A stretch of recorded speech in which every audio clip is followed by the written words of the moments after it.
What a wonderful day for an exorcism.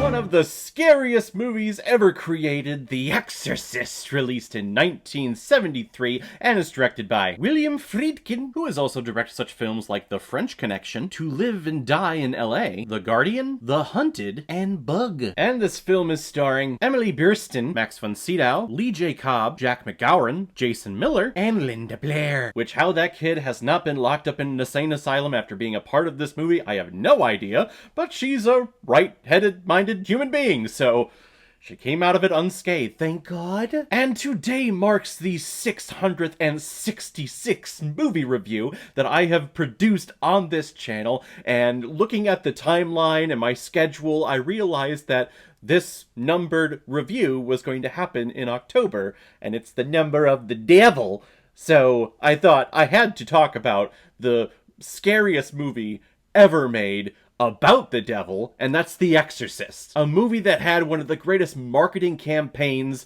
where all they did was tell you that this was the scariest movie ever made. It is the scariest thing. Hey, you reading the newspaper. Hey, you reading a magazine. This is the scariest movie you will ever see. So if you go see it, it's gonna be scary. So of course the entire time you're sitting there going, God, when's the scary stuff gonna happen? Oh, Jesus. Chris McNeil is a famous actress living in DC while shooting a movie with her daughter. But suddenly some strange happenings and strange noises are happening all around the house, and Chris's daughter Regan starts acting weird. It's later discovered that Regan is possessed by the devil, or at least a demon posing as the devil, and no form of medicine seems to be helping her. So now Chris turns to the only two people in the entire world who can help with an exorcism, Father Karras and Father Merrin. So now these two fathers are gonna find out just how hard it is to perform an exorcism. I don't know why I morphed into the Rob Schneider narrative voice for this film, but it makes me feel better. How about that? Watching it, causing myself to laugh makes it a more enjoyable time talking about it. I feel like it keeps all the evil spirits away while I'm sitting here reviewing this, just having a good time. So, if you could just back off, sir, just for a little bit.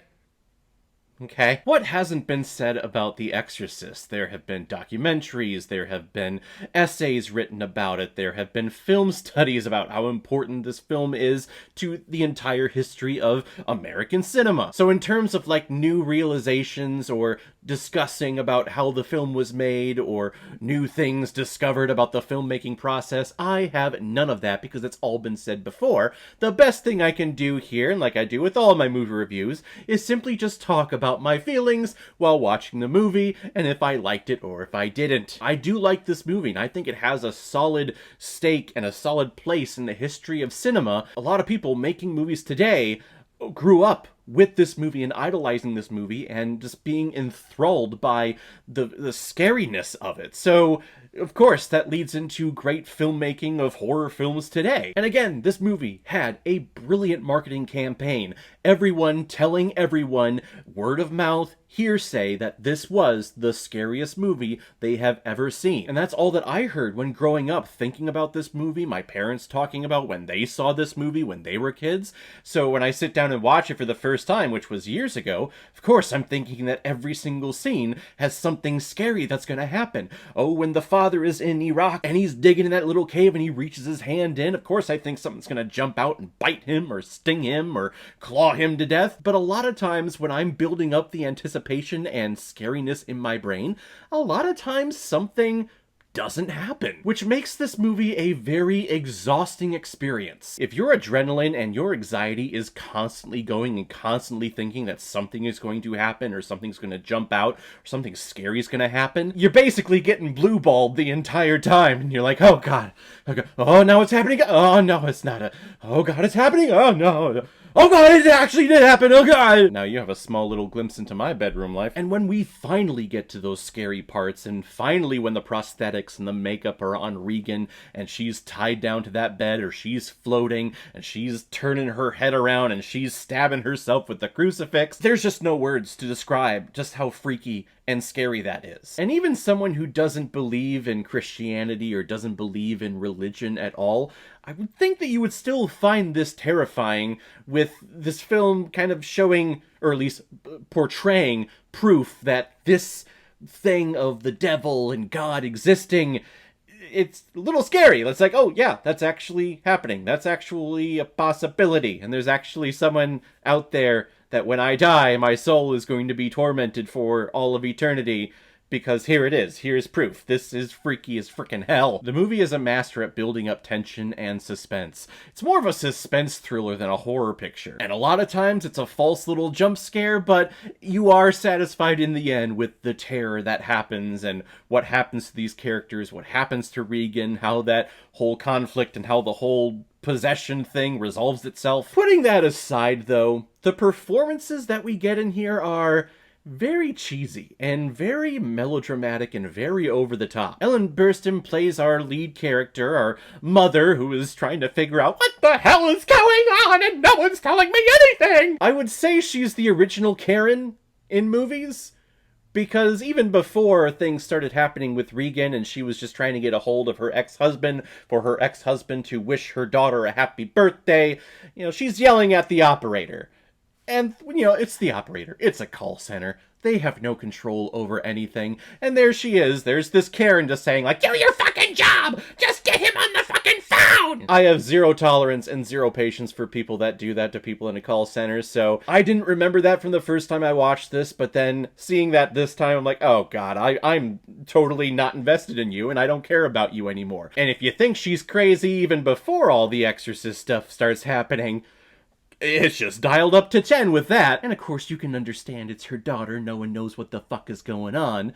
But, you know, you already set the precedence that you're kind of a jerk in your everyday life, and now you're just an amplified jerk with this exorcism thing that's going on. And Linda Blair was a kid during this film, and she underwent a lot of stress while filming this movie. I know that they said they tried to keep things light, and she had a therapist on scene and a doctor on scene. They made sure she went to school, but you have this director who's trying to get, like, realistic performances out of these people, so he's off shooting a gun, or a loud-ass gun, so that people will get scared, and then he starts rolling. It's just bullshit like that. Linda Blair does a very convincing job of being possessed, so I don't know what that says about you, but good job. And Jason Miller, who plays Father Karras, he has the biggest arc of this entire film, where we see his backstory of him having to take care of his mother, and then his mother passing away, him dealing with kind of his loss of faith. He started off as a boxer, and then went to the priesthood, and then moved more into the psychological realm and a therapist realm, and now he's kind of pushed and forced back into this priest fatherhood. And it's the best thing out of the entire movie. It's the best arc out of the entire movie, and his resolution, while tragic, is a beautiful thing to watch. I haven't seen any of the other Exorcist films, but from my understanding, he comes back. If I'm wrong, just totally disregard that, but from my understanding, he comes back, which does not make sense to me and totally undermines this entire movie, which is probably why I haven't watched any of those terrible sequels for The Exorcist, because nothing can match up to the terror that this movie has. This movie is regarded as a classic. It is a tentpole in the history of cinema, and it's necessary watching for any film buff or movie buff out there who wants to get into just watching movies.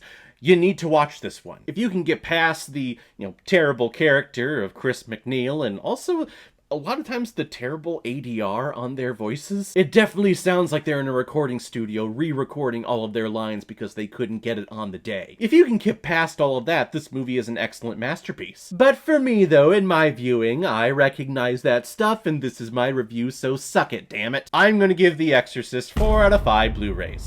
I like it a lot.